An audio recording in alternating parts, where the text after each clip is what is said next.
Okay. So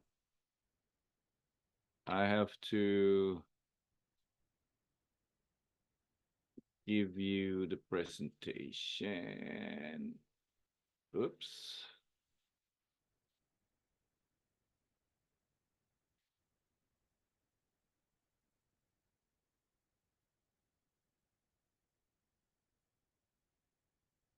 Can you write in the chat if you see everything properly? Because I don't have anybody today helping me.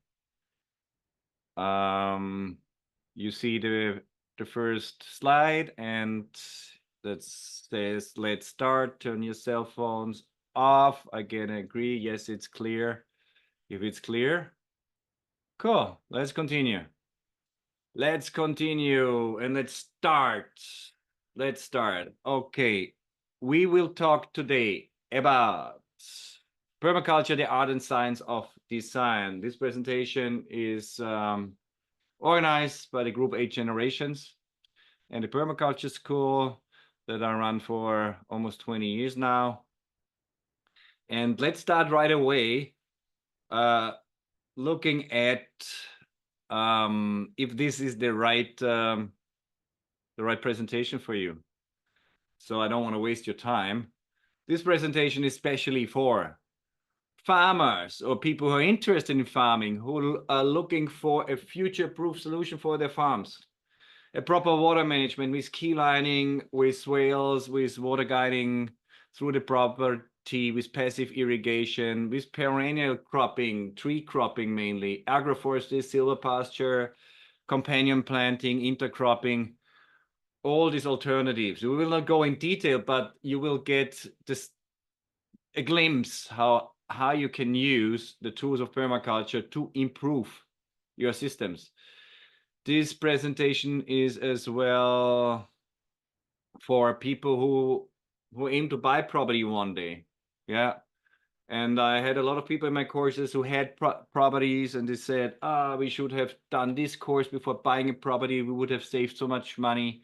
We would be able to assess the development potential of the property and or business or even business. This is the right presentation for you if you want to build resilience in your company or community, your family, or for yourself. Yeah. We just had a small crisis, Corona. I mean, maybe you still remember it because it's just a few months ago. We will talk about how to develop strategies to become more resilient, to change, to build strong connections within your community, which is so important, and to have resilience, and implement practices that save costs while being socially, economically, and social viable, responsible.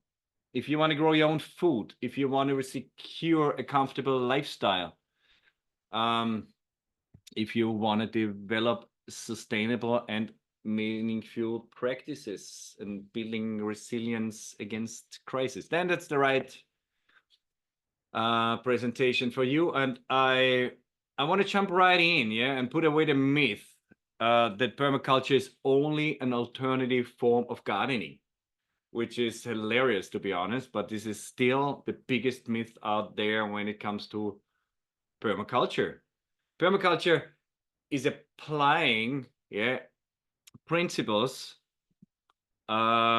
sustainable principles to projects, making interconnections, bring structure into projects. We will talk about these projects more. This is the largest that I've done so far, 1,600 hectares, which are about 5,000 acres, the largest urbanization project in South America, Paraguay, the Green Paradise, where I saved this project $500,000 in 5 weeks design work. And how I did it, I will explain to you a little bit later. So permaculture is for big projects, for small projects, it's for creating a healthy lifestyle, for everything.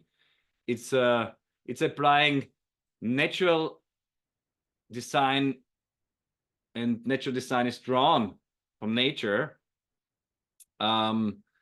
to achieve energy efficient systems where all natural loops are closed. The method has proven itself in the past, in the present, and will continue to prove itself. And I will talk about that today. Oh, why I don't have anything written on this slide.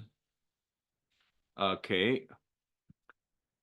I would like to ask you, who of you ever has taken part in a permaculture design certificate course? I hope a lot of you, or who of you did read already or watch something about permaculture or did hear something about permaculture, but is still feeling a bit insecure about how to use this design tool, how to apply it in your life, or you have the feeling you need more knowledge, or there's so much more to learn and to explore about it because there's so much connected to permaculture. It's a science. It's like yoga, you can say. Yeah, it's not just jumping around and making exercises.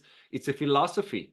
It's a science of how to live in harmony with nature, how to live within the borders of the caring capacity. We had an amazing presentation 2 weeks ago where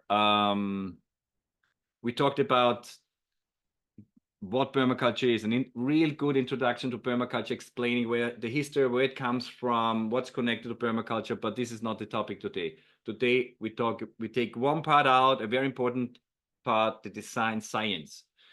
And who of you loves to talk about his or her profession because you love what you do? You recognize I talk fast. I'm excited about this topic. I teach this topic since 15 years. I don't get tired talking about it. We had an amazing course in March this year in Goa with amazing people, and I talk 2 weeks through. Yeah, because I love what I do. I love to talk about it. I'm completely excited when it comes to permaculture.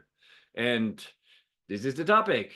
How will I apply? Yeah, permaculture, the other science of design, from being playful and creative to, yeah, to making this bridge, yeah, to making this bridge, to work with this tool seriously, cost effective, increasing my yield, increasing my energy efficiency, closing the natural loops as good as possible. You can obtain good yields, yeah, and you have a high energy consumption. This is modern industrialized agriculture, green revolution. You can have a lot of broken loops connected, or you can work and have good yields, be in cost effective. Sorry, my camera is in the way a little bit. I switch you over there.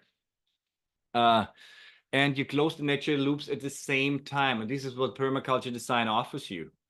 This is really something that that we need to achieve to call it a permaculture project or a permaculture sound project, or we have applied permaculture tools to it. Okay.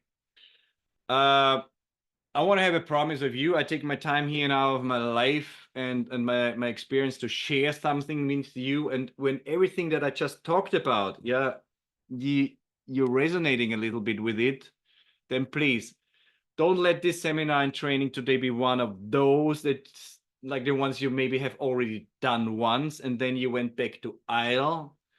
Do something with this knowledge. Make that a promise. You, after this seminar, you go out and do something small, doesn't matter, but do something with it. Don't go back to idle. Is that a promise? I hope I did hear a yes from all of you. Yeah, not just entertainment. I don't see that as an entertainment session. You can go online, go on YouTube and watch 100 movies. It will not change your life. You have to get going. It's the first principle directive in permaculture. Get going now. Take responsibility for yourself, and if not for yourself, for your children, grandchildren, for the future generations. Now the intro is done. We jump right in. And we all started permaculture design by looking into the history. And I will connect this presentation how I came to permaculture a little bit, how it affected my life, and the design principles and the methodology and the science, how it influenced my projects. And I will try to pick certain things out to connect them so you get a picture what you can do with it, because this is the most important thing. It's not a training session, you do this and this and this and this. No, it's like, look, this is how it worked for me. And you can do the same because it's universal. It's a universal tool that will work always. I did my PDC, Permaculture Design course 2005. This is like the foundation for most of people who start with permaculture. This is my main mentor, Dipl. I studied at his farm, Rainbow Valley Farm, for over a year in New Zealand. And then I went on. I went to David Holmgren and I met Bill Mollis and I studied with David Holmgren. And today was a really big day, history day for me, because this picture on the right side I made today. I interviewed David about his future perspectives today, and I needed a little bit of a push, and he gave me some time, and I recorded the whole thing, and we will put that on our 8 Generations channel soon. So join our YouTube channel and you will see this video, and it was a highlight. You see, I've been much younger than him when we met the last time, 2007. We haven't had a lot of contact lately, but this is one of the founders of the permaculture concept. And I still get goosebumps just thinking about it, spending an hour today with one of these geniuses and visionaries, which is who is still alive nowadays. Yeah, and all the other teachers, I always have that slide in there. I think we have to respect our teachers, and in the Vipassana, I don't know if you're familiar, that this yogic technique, this meditation technique, where it says you never can pay back the depth that you have to your parents and to your teachers. And I see the same thing. What I will tell you today, I received from my teachers, and I try to pass it on. Yeah, I'm a little bit certified with certain things. I was a teacher for Bill Mollison, the other founder of the permaculture concept. I hold a diploma in permaculture, applied permaculture practices, and so on. So after my education, after my hands-on studying, I gained the knowledge to share it. Yeah, the qualification to share it, and that's what I did. 2009, I held my first permaculture course, PDC, by myself in Austria. And it was sold out. And the second one, we had 15 people, and then empty. Nothing happened anymore. We had no people for permaculture because permaculture was not mainstream, and it's still not mainstream yet. It's such a valuable tool, awarded with the Nobel Prize, alternative Nobel Prize, right? Livelihood Award, but it's not mainstream. So it's a little bit of sacred knowledge, yeah, like yoga, the Bhagavad Gita, whatever. Really sacred knowledge. You need somebody explaining it to you so you understand the whole capacity what you do it. So this is one of the permaculture design principles. When you run into problems on one side and something does not work anymore, do something else. So I had a farm in a place. Yeah, this is in the mountains of Austria. I started my own farm. I started to grow my own food. Yeah. Here we are. A little bit of a video. I trained myself becoming a sizing instructor, and I shared this knowledge. I brought this knowledge, being a sizing instructor for the Austrian Sizing Association, to New Zealand, building a business. So I took my knowledge that I gained already practicing, and I created my own jobs and my own businesses with it. Yeah, and then applying, just going along, starting making projects for other people. From zero to hero. Yeah, I bought this property 8 years ago, right around the corner where I live, and this is a floodplain. And within 8 years, we managed to have a food paradise there. And this is one of the principles of design as well. Sustainable design. It has to be ecological sound and economical viable. So I bought this property for $4,000. I invested $6,000, and of course my labor, which was quite fun to do.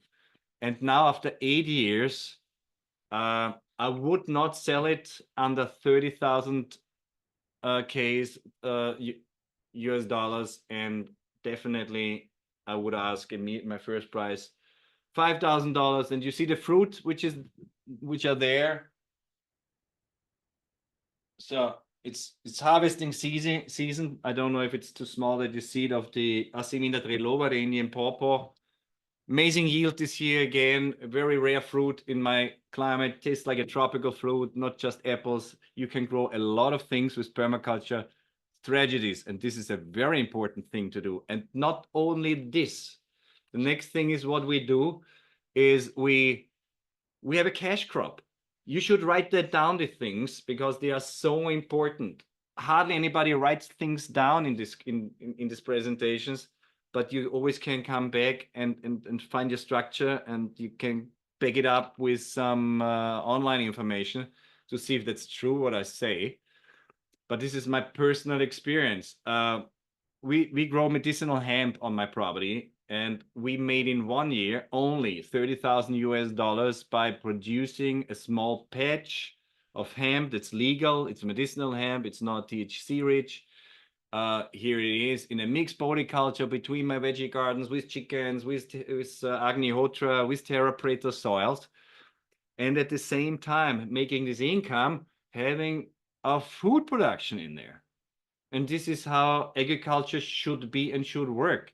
If you just produce for a market, you go the wrong path. If your soil gets more poor rather than richer when you grow food, and you don't have the knowledge how to change that, go and get the knowledge. This is the most important thing. And this is what permaculture delivers, big scale. Yeah. And then I did bigger projects in Bavaria, agroforestry systems. I'm quite a reasonable craftsman. Building in the Corona crisis, no jobs. What shall I do? No teaching allowed, no contact allowed. I got a project building a garden, and normally I didn't take that on. But if you have no job and you have a lot of skills, permaculture skills, with my apprentice, I built this amazing. It's probably the most nicest garden that I built. Everything is edible. Everything is organic in there. And we share this knowledge, of course, in 8 projects. Yeah, like in Tanzania. So a PDC, yeah, and the permaculture design work, yeah, transformed my whole life. I use it every day in a kind of way. It does not matter if I work on a project or I work on my homepage. I use these skills, the permaculture design structures, to structure everything that I come across, or I check out if I'm on the right track. And not only me, hundreds of students we trained, 100,000 students in the world, and it will do the same for you. Absolutely. There are so many sustainable tools out there. Just some few up there. Gardening workshops, entropic agriculture, mob grazing, keyline, water management, local exchange and trade systems, alternative currencies, ecological building infrastructure, development, alternative energies, and so on. They are very important elements in their field, but permaculture is used to connect them all, to bring them all together, to make a holistic system out of it. And we start with a big picture in design. So we call it functional design. And one of the main things that we want to achieve, that every element fulfills more than 3 functions. And every important function is supported by more than 1 element. What does that mean? I developed the 6 pillars of the permaculture school. I find them, I find them better than the ones in David Holmgren's book here, which is an amazing book. Read it. Principle and Pathways Beyond Sustainability. There's the permaculture flower in there, but I still cannot remember all the elements in there. But this one comes out of life, really. And every student going out of my courses knows this by heart. So if you run into a problem, you just check this and you see where you have your problems. All these tools help you finding out where you got stuck. So this is only one tool. It's the 6 pillars of the permaculture school for checking your resilience, for seeing if you're independent. The first thing you need is knowledge. Are you independent in knowledge? Do you know how to build your infrastructure, a house or whatever? Do you have full control about your energy supply? Have you full control over your water supply, over your food supply? And And how is the economy around? Is it a common good economy? What financial systems are you using? Fiat money, or are you already in a local exchange and trade system? And how I applied something like this and other tools to another big project that I helped to develop is, let's go back. One more thing. I said every important function is supported by more than one element. Means all these functions here are the important functions. So let's take one out, water. How much water resources you have that you can draw water from. If you only have one, this is not very reliable. If that fails, game over. Same with food. If you only have a monocrop system, what do you eat when it fails?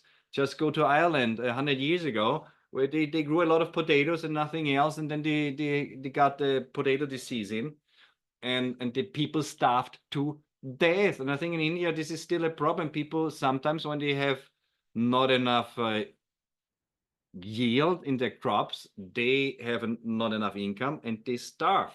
The suicidal rate in India is one of farmers is the highest in the world, as far if I'm allowed to believe the internet. And this is hilarious. A farmer should be happy. He's the most important part for the food supply, for building the humus, to keeping the water cycle going. I mean, this is one of the most important jobs out there, being a farmer. So I had the big pleasure becoming the manager of on one of the largest composting plants in Austria.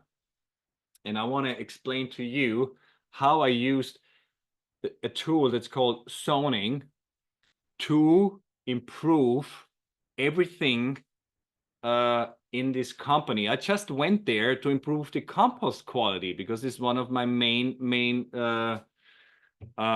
things that I used to offer. Consultancy improving compost quality, because I'm specialized in compost making. But what I learned there, of course, in 1 year, producing thousands and thousands of cubic meters of compost, organic certified compost, you cannot learn that by just having one pile sitting around at home. And this is one thing that I adapted to the needs of other countries where the knowledge is not there. And I love to go to Africa, to India, to South America, or wherever, even in Europe, to share this knowledge small scale for people to show how to produce their own fertilizer to make the soil better. But let's go back there. Okay, I just came to improve the compost quality and to develop more soil mixes for different needs, like for pot plants or for raised garden beds or for terraces, green terraces, and so on and so on and so on. So the first thing, the inner zone in a permaculture project, when we go into zoning, is the mindset, the center place in which will be the house in an agricultural project, or the human factor. So these are 3 different center zones, and it's defined by how often do I need it, and how often does it need me when I'm in an agricultural project, or where do I spend the most time, or who gets the most work done, like the employee, the employee or the people in the village, they are the center zone. If I don't get them on board, forget it. You don't even have to start, and it doesn't matter if you have an agriculture project or you make a zoning in your relationship or any other project. The center zone is often the house or the individual human being. From the owners to the managers to the employees to the workers. So if I don't get, in this case, the employees on board, I'm new there, they are the main factor. I cannot produce the compost by myself. They are doing the work, really. I'm just managing and seeing that everything works, and I'm the manager there, and I'm guiding them. I need them. If I don't get on board, problem. Frustration, stress, underpayment, nagging, that has to go. Otherwise, you don't get them on board. So I did listen. I tried to find out what the problems are and how to and then I made my plan. How could I improve very fast their working conditions? Because this is the person, this is the center, and the next thing is their personal working space and their working conditions. And if I can improve the working conditions a little bit or a big scale, boy, I have them all on board. If I go to the company today, I don't work there anymore for years. I moved on after everything was working well. They still come and say, boy, nice to see you. Just because, not because I improved the compost quality, because I improved their life in the company. Like one example, you see this big machine there. This is like a glass dome on top, and we have 40 degrees sometimes in Austria as well. So you sit on a concrete surface in a glass dome and without air condition. And the air condition in the trucks was already in all trucks broken for already 2 years. So all summer, 4 months, you get about 40 to 50 degrees in there. First thing we repaired, I got the money from the owner of the company. We repaired the air condition, and everybody was like, you could see a smile on their face. There's a lot of dust in an area like this because of it's drying out the compost and the soil that you use, and then these machines move. You can close suddenly the door. You don't need the fresh air from outside to cool a little bit, or the breeze. You just turn the air conditioner. Okay, so this was the first thing. The next thing, I looked at the shared rooms. Yeah, oops, sorry. What kind of places they have where they eat? Have they a place where they can rest or where they can do whatever? These common areas. And it doesn't matter in which company you go. These areas have to be nice. They have to be comfortable. There must be areas. Yeah, maybe you can have an area where people or mothers can have somebody look after their children and so on. There's so many ways you can improve these common shared rooms and spaces. What kind of food do they eat? Do they have a chance to cook somewhere and so on? How are they cleaned? With some ecological detergent, or are these rooms toxified by something?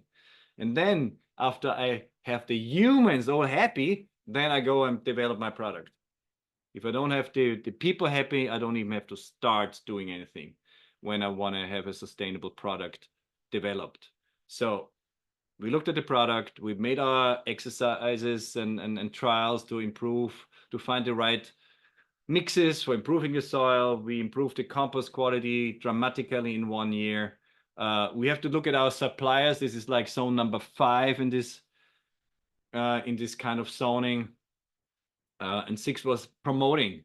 When somebody came in, you see with all these different soil mixes in big sacks. And when somebody entered the office, he had to pass there and he could touch them, he could smell them, he could look at them. Yeah. So, and in no time, we converted this company into a really well working place where the people been happy. From 4 different soil mixes that they sold, we brought it to 12. So we had a much broader variety of product that we could sell. The standard of the quality went up. We had no complaints. Every year they had about 5 to 10 complaints about the soil quality, and when they delivered, we had no complaint in this year. And I just applied permaculture design methodology of zoning. I used a lot of more things, of course, but this is just taking this recognized thing of zoning, and I developed, or I used it for structuring and working in a company with it. It's not only made for agricultural purposes, zoning my land. No, you can use it for everything. You can use it to zone your relationship. Yeah, me, 0 zone. My partner, my spouse, my partner in livelihood, he's very close to me. Then the children. Yeah, maybe you change it around, you will run into problems. My personal point of view. Then my best friends. Yeah, it's like in a circle. The circle can be a definition of space. Nowadays with internet, not so much, but in time. How much time you have to spend with your partner, with your best friends, or some people more outside, just friends, or family very close. My family is not so close. And then working people or people I don't know, more outside, more far away. You can use the tool of zoning for everything. Absolutely. The next thing I developed is the energy flows, or comes out of the sector planning, which is the second most important tool when it comes to agricultural design or property development. But you can take that more far, yeah. And I call them, so students can remember it better, the W's. I had 6, now there are already many more. Yeah, it's used for sector planning and looking at the energy flows for property evaluation, for development, for business development. So we look into all these W's. The most important thing is always water, wind, warmth, yeah, where it's hot, where it's cold, where it's dry, the ways, the pathways, where do I put my ways in, the wells, do I have enough money to make it work? Do I have enough income to make it work? The work itself, do I have the skills? Yeah, or do I need somebody else to work the property? What stands for how much energy? Where do I get my energy from? Waste, how I can recycle my waste? Do I have all the knowledge needed? I mean, Wi-Fi is one of the most important things nowadays.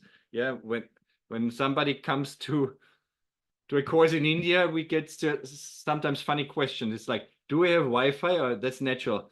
Sometimes I get, you have a workout center as well, a gym. Yeah, no, we definitely did not have that at the last course. And then watch. Yeah, time. How much time do I have to involve myself into the project? These are the W's. You will not find it in any book written yet. So this is something that I have not displayed yet in any presentation or course in this detail. Yeah, and then you just implement it into a project. This was a project I did in a dryland zone in Mallorca. This was an agricultural project where we, of course, looked into how can we hold the water, how can we stop the wind so the soil is not drying out so much, where are really microclimates where we can grow bananas because sometimes there's frost. This is the W for warmth.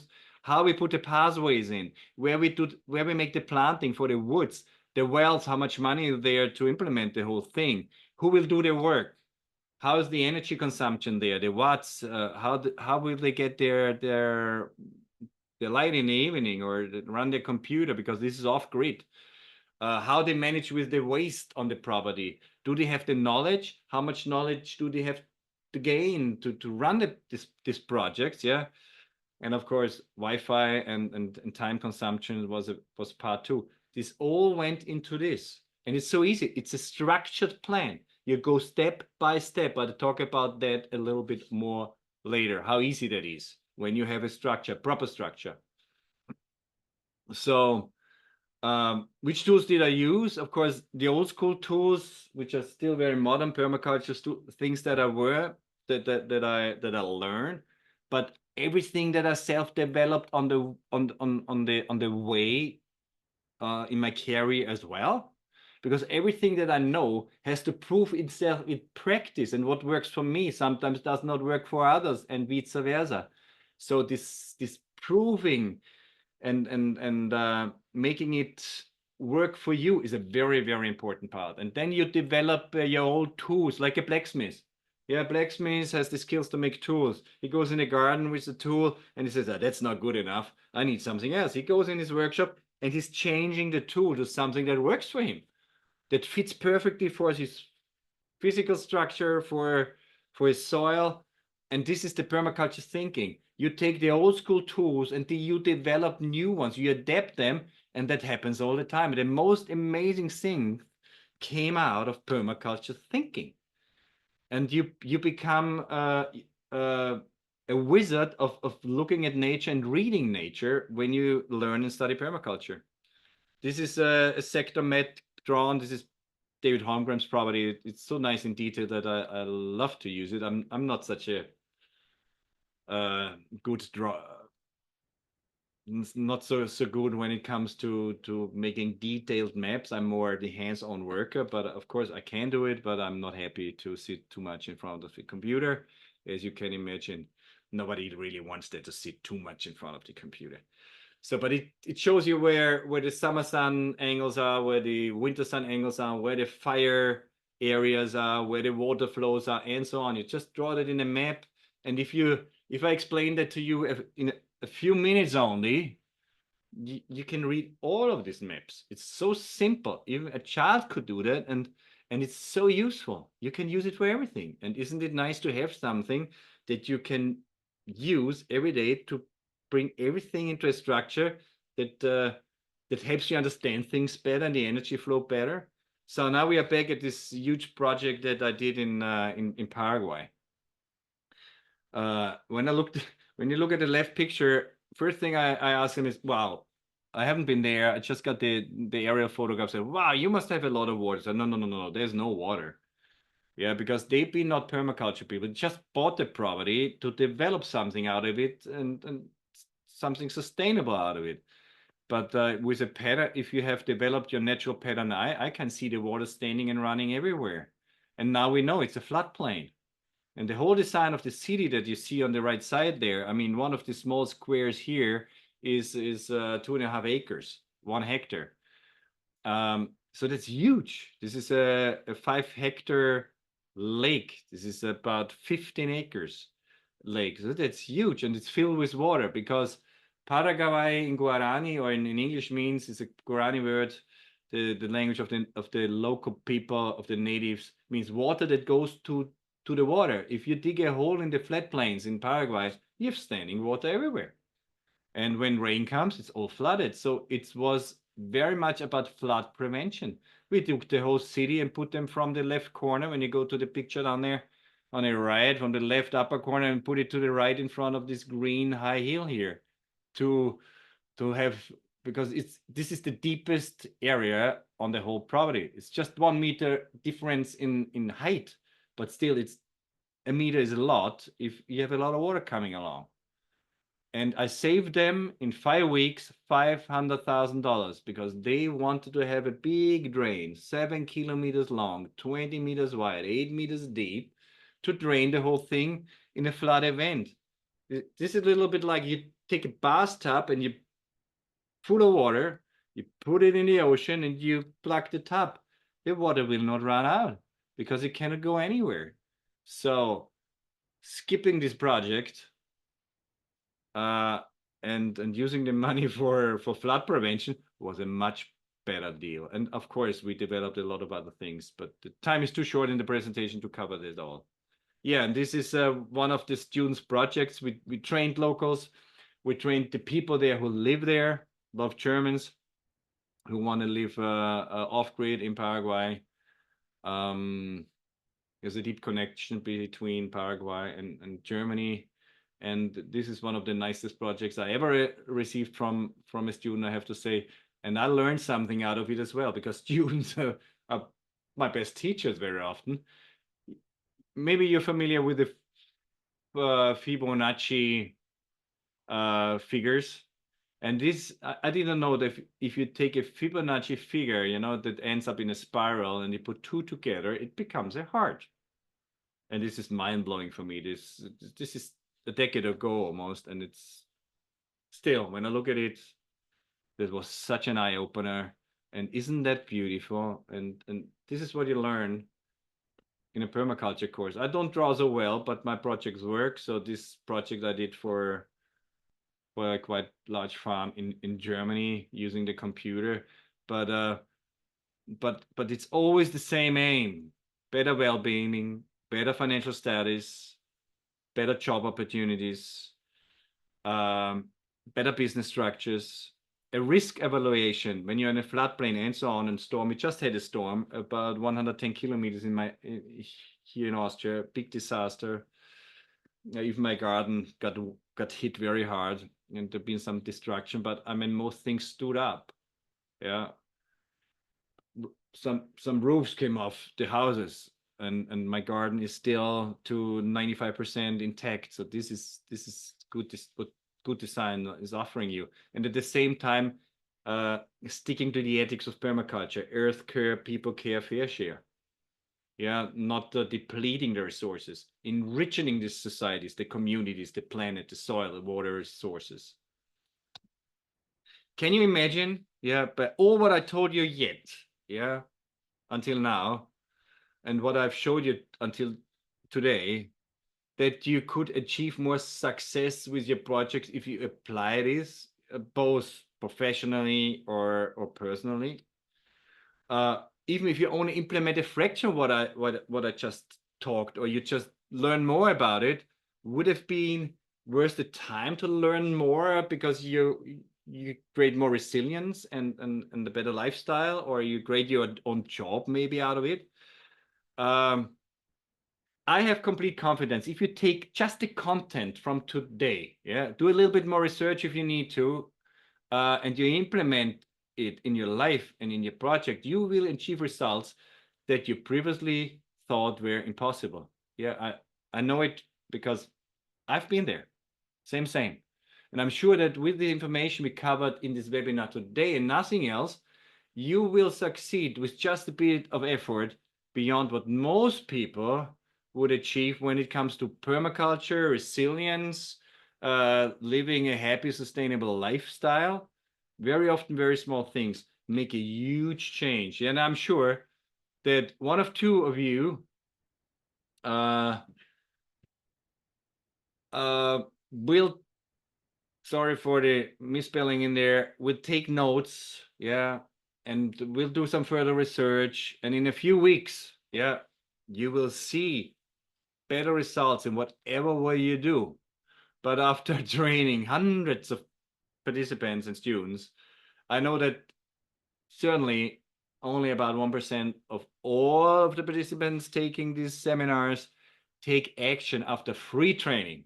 Yeah, that's the bad thing. Nothing is everything that's worth something worse has to cost something, and this is a free training. Yeah, it's like a natural law. Yeah, it's like a natural law. And for the reason for this is simple. Yeah, the path to success with the information from a congress or webinar is theoretically straightforward. I mean, we give online congresses. In the last one, we had 1,600 participants. We can access a pool of 15,000 participants with all the other organizers of online seminars and congresses that we work together with. Yeah, but the devil is often in the details when it comes to implementation. Get going. Yeah. And I know it's much easier if somebody takes you at your hand and is guiding you somewhere, or you're sitting a course in a personal one, than going and studying books or watching YouTube videos. There's a big difference in what people do with this knowledge when they are live with you in a course. And do we all wish for the same thing in such moments? It's just what I started talking about. Somebody who walked the path before us, was successful, and it takes us by the hand and is guiding us forward. So we embark on something new is easier, more efficient, safer to learn from the mistakes of others. I talk about my mistakes mainly here, but I've seen students making big mistakes, starting to work with permaculture, lacking the experience, not using a mentor, and asking for help. Permaculture is straightforward, but of course it's something you have to learn and gain experience, and this is what mentors are for. Yeah. And that's why I faced the choice when creating today's training. I could give you just this free web seminar here and free online training, entertaining you, hopefully not only entertaining, get going. Or, yeah, or I could offer you a second pass. And I would like to talk a little bit about that. It's a path where I stand by you with all my practical experience, shortcuts, and proven strategies in practice. One where I stand where oops, sorry, this is my finger. I'm so excited that I push too much. Okay, where I help you personally in your learning process, and I have a mentorship if you plan your own projects. So let's assume I had such a second pass ready for you, one that brings you to the results you desire and to serve fast and easier. Wouldn't you love to learn more about what it could do for you? I mean, 20 years ago, I started the path of permaculture, and my main mentor, Joe Polisher, died after 1.5 years when I started with him. I lost my main mentor. I had some others, but not. I mean, when you spend time with somebody day and night, it becomes like your father figure to a certain degree. And losing him was a big loss of experience for me. And sometimes in projects I will call Joe and say, no, I cannot call him anymore. Who will I call? I cannot call David Holmgren. Just imagine everybody's calling David Holmgren. I know him, but I cannot call him if I have a question to a project all the time. Okay, that's why I'm thrilled to. I don't want to waste too much of the time. 3/4 of an hour are gone. I want to give you the chance for questions too. So let's keep that brief. We have some courses planned, PDCs, permaculture design courses, and workshops in India and Nicaragua coming along. Yeah, and I ask you a question. What do you buy a hammer for? To whack a nail in? No, not really. You have to look over, yeah, over the borders. You want to hang something somewhere, a picture on a wall or a bird's nest in a tree. That's why you buy the hammer for. And this is what permaculture is teaching you. And this is something you have to train. You have to build your foundation of applying the permaculture designed art science of the art and design of permaculture, and we've chosen a format to train you all this. Yeah, and it's designed to provide you with the best possible learning experience, proven over decades, matured and personally adapted by me and my team. With 100 successful graduates of your own courses, some of my students already get prizes for the projects. I was so excited when I saw that 2 years ago. Somebody that I trained got an international award for his work, and 100,000 of students trained by other permaculture teachers worldwide. That speaks your own language. And this 30 days perfect learning experience and learning environment that we offer, yeah, just imagine how nice that could be and would be when you spend 2 weeks with like-minded people learning and discussing, exploring and practicing the same topic. I know certain days it's a long period of time. You give for your lifetime, but what you receive, I mean, for me it was life transforming, and for others as well. And then certain days are nothing. Yeah, we call it even a retreat. Yeah, November in Goa, and in February in Nicaragua. And what you get there, yeah, is not only just look, it's written there, the topics.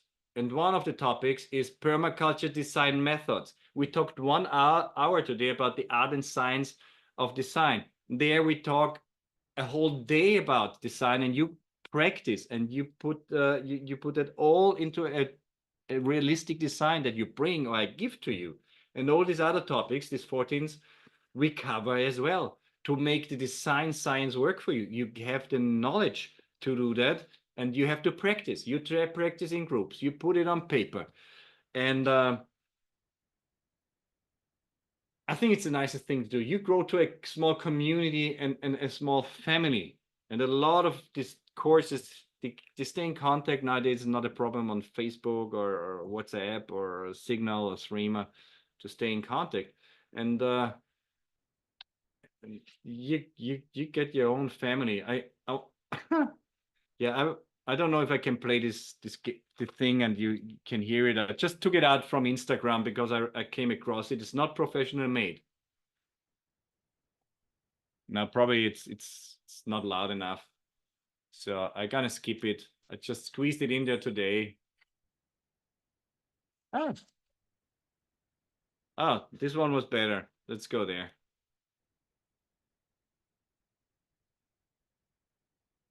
Yep.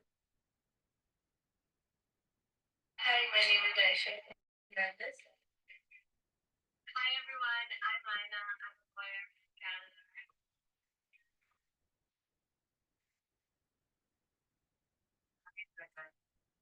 I'm a Permaculture. I'm an organic farm. I'm here in Scotland doing my permaculture design course. It's been such a great eye-opening course for me. For my mother. That's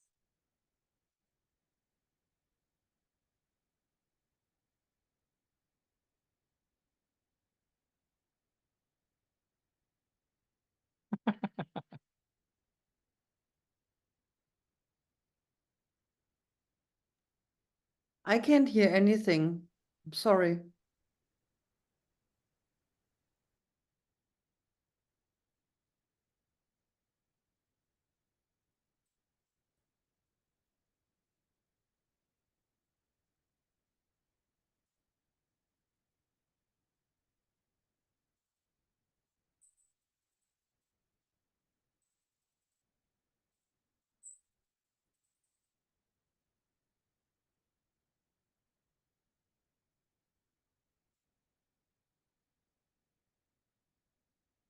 Yeah, that was a really nice course this year. I just came across it in on Instagram. The organizer posted it, and this is the course that we offer in November. Maybe you're interested, then contact Megnar at kiospaces.com. It will be in Kamaketna, the Eco Village in South Goa. Very nice place. Yeah. And afterwards, we would like to offer some advanced courses. I used to teach permaculture design courses before the Corona crisis at Saraya, some years in a row. So if you're interested, contact these people or drop us a note, office at Permaculture School, and we hook you up, we connect them with them. And why is this direct learning so effective?